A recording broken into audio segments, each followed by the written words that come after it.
समजा आमचा पक्ष असे सगळे आम्ही तर होतो त्यांच्याबरोबर, पण असे जर आपण एकत्रित एक रणनीती करून जर लढलो असतो तर आजचं चित्र 100% वेगळं आपल्या सगळ्यांना बघायला मिळालं असतं.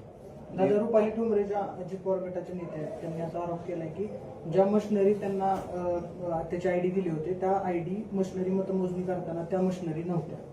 नाही, इलेक्शन कमिशनला मी विनंती करेल ठोंबरेताईंच्या वतीने, तसंच इतर जे सर्व उमेदवार आहेत ज्यांनी कुठेतरी आक्षेप घेतला असेल इलेक्शन प्रक्रियेवर, की त्यांना तुम्ही विश्वासात घेऊन त्यांचं म्हणणं तुम्ही ऐका.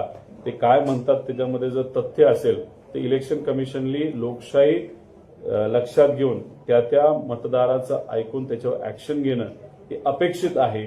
इलेक्शन कमिशन त्या बाबतीत लक्ष घालेल का हा एक मोठा प्रश्न आहे.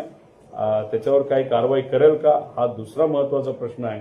पण कुठल्याही उमेदवाराचं कुठेही काय म्हणणं असेल तर ते ऐकण्याची जबाबदारी, संविधानिक जबाबदारी ही इलेक्शन कमिशनची आहे. दादा, दोन्ही राष्ट्रवादी एकत्र येत आहे, स्थानिक लेवलवर तुम्ही अधिकार दिलाच म्हणताय, मग आता एकत्र होण्यात काय म्हणजे अडचण काय, नेमकी अडचण कशाची एकत्र होण्यासाठी? एकत्र व्हायचं नाही व्हायचं शेवटी तो वरिष्ठ पातळीवर निर्णय तिथे घेतला जातो. आज महत्वाचं काय की हे जिल्हा परिषदचं इलेक्शन, पंचायत समितीचं इलेक्शन, आता याच्यामध्ये आपण जर बघितलं तर शाळेच्या परीक्षा लक्षात घेऊन इलेक्शन कमिशननी या तारखा तिथं जाहीर केलेल्या आहेत. तसं बघितलं तर उमेदवाराच्या अनुषंगाने या तारखा फार लवकर जाहीर केल्या गेल्या, अचानक जाहीर केल्या गेल्या. त्याला जो वेळ लागतो प्रचार करायला, लोकांपर्यंत जायला, याला कुठंच त्या ठिकाणी वेळ नाही. आणि अशा परिस्थितीमध्ये पक्ष एकत्रित यायचं नाही यायचं ह्या जर चर्चा आपण करत बसलो तर मग कार्यकर्त्यांना तिकीट द्यायचं कुठं, कसं लढायचं याच्यावर चर्चा कोण करणार.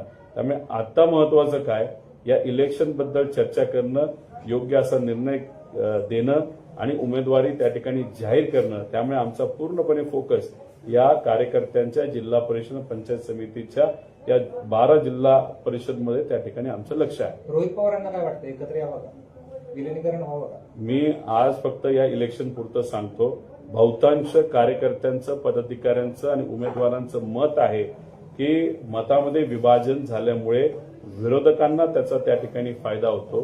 त्यामुळे हे आमचं इलेक्शन आहे, कार्यकर्त्यांचं इलेक्शन आहे, आमचं थोडंसं ऐका.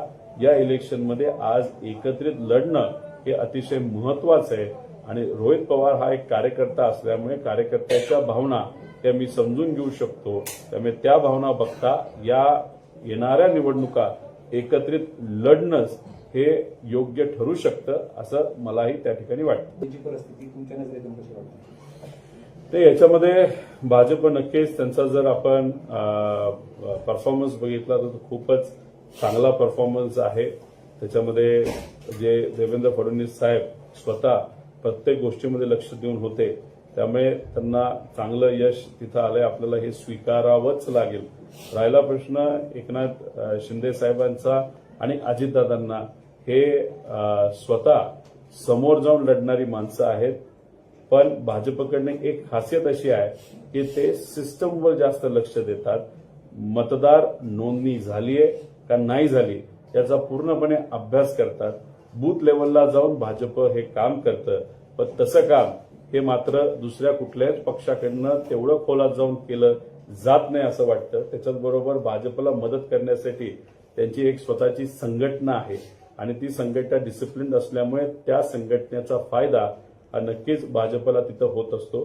त्यामुळे येत्या काळामध्ये आमचा पक्ष असो, दादांचा असो, नाहीतर एकनाथ शिंदे साहेबांचा, काँग्रेसचा असो, नाहीतर उद्धव ठाकरे साहेबांचा, नाहीतर कुठलाही असला तरी त्यांना सिस्टमवर आणि ज्या पद्धतीने मतदार नोंदणी केली जाते, डिलिशन केलं जातं, या सगळ्या गोष्टींवर म्हणजे सायंटिफिक पद्धतीने इलेक्शन हे आपल्या सगळ्यांना लढावं लागेल, जे आज आम्ही लढत नाही.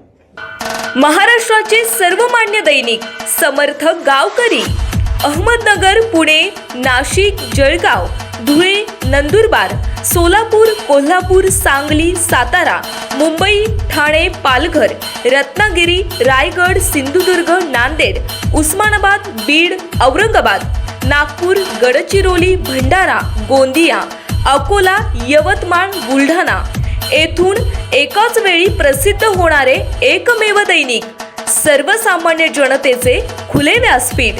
संपादक आहेत विश्वासराव आरोटे. मोबाईल नंबर आहे 9423388508. दुसरा मोबाईल नंबर 9423467272. तिसरा मोबाईल नंबर 7588150001. वेबसाईट आहे sgavkari.com. मेल आय डी आहे aklgavkari@gmail.com.